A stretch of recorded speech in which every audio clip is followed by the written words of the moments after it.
Isang Jesuit na pari na insider mismo ng Vatican na advisor ng madaming Santo Papa at mga kardinal nagsiwalat ng pinakamaiitim na sekreto ng Vatican.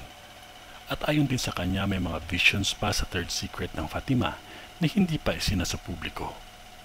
Ang kanyang pangalan ay si Malakay Martin.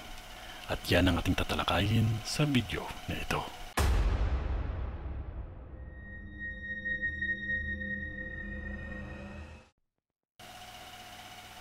Si Malakay Martin ay isang scholar, Vatican insider, isang exorcist, at isang akda ng isang libro na naglalaman ng partisipasyon ni Satanas sa loob ng Vatican sa loob ng 35 taon.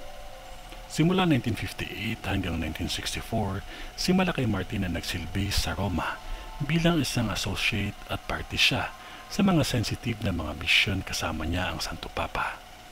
Ang pinakamalaking expose na isinawalat niya ay ang korupsyon na nagaganap sa loob mismo ng Vatican. Kagaya na lamang nung kay Pope Paul noong 1972 na sinabi niya na may mga biyak na sa simbahan at itong biyak na ito ay hindi lamang simple or ordinaryong biyak. Dito kasi nakapasok ang mga maiitim na usok ni Satanas papasok sa tahanan ng Diyos.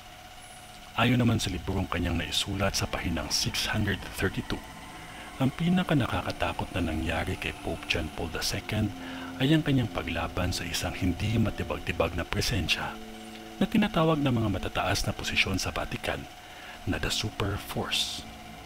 85% ng kanyang mga sinabi sa libro ay totoo at nangyayari talaga. Ayon nga sa kanyang libro, isinulat na Windswept House noong 1996, kanyang idinitalya ang isang ritual na ginagawa para kay Lucifer na naganap sa loob ng Sistine Chapel ng Vatican. At itong ritual na ito ay tinatawag na Enthronement of the Fallen Archangel Lucifer. Ito daw yung nagpapatunay na nakapasok na si Satanas sa loob ng simbahan. Kasi pati ang mga pari at mga kardinal ay kasama na sa ritual na ito at instead na ang Diyos ang kanilang simbahin ay si Satanas na nga.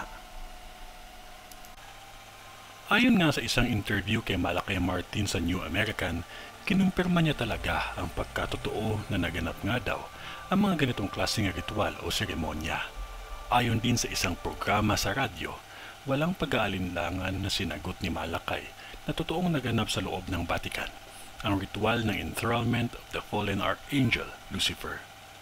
Ganitong klaseng vision din ang ipinakita noong June 1, 1978 kay Veronica Luken galing sa mahal na Birheng Maria na nakapasok na nga daw ang mga kampon ng kadiliman sa pinakamatataas na posisyon sa Vatican. Isa pang vision ang pinakita sa kanya na isiniwalat din ni Malakay Martin ay patungkol sa third secret of Fatima. Familiar naman po ang madami sa atin sa third secrets of Fatima, hindi po ba? Ito ang tatlong vision na ipinakita sa mga bata mula sa mahal na Birhen noong May 13, 1917. Ang unang vision ay tungkol sa kaluluwa na naghihirap sa impyerno. Ang pangalawa ay ang prediksyon tungkol sa pagtatapos ng World War I at ang pagsisimula ng World War II. Pati na din ang consecration sa bansang Russia sa Immaculate Heart of Mary. Ang pangatlong vision ay ipinasulat at maaari lamang itong buksan sa taong 1960. Pero hindi ito isinapubliko sa taong iyon. Sa taong 2000 na lamang ito ipinakita sa publiko ni Pope John Paul II. Pero madami ang mga nagsasabi na ang buong vision o propesya ng third secret ay hindi inilabas. Kasi ayon sa nilabas ng Santo Papa, ang third secret ay patungkol sa pagpatay ng isang Santo Papa at mga alagad ng Diyos. Ayon kasi kay Pope John Paul, ang third secret daw ay tungkol sa planong pagpaslang sa kanya. At buti na nga lang, hindi talaga ito nangyari at naagapan pa. Pero ayon kay Malakay Martin, ang mga visions ng Fatima ay isang napaka-apokaliptik na mga mensahe na kahit na anong mangyari, magkakaroon talaga ng mga digmaan, magkakaroon ng mga sakit.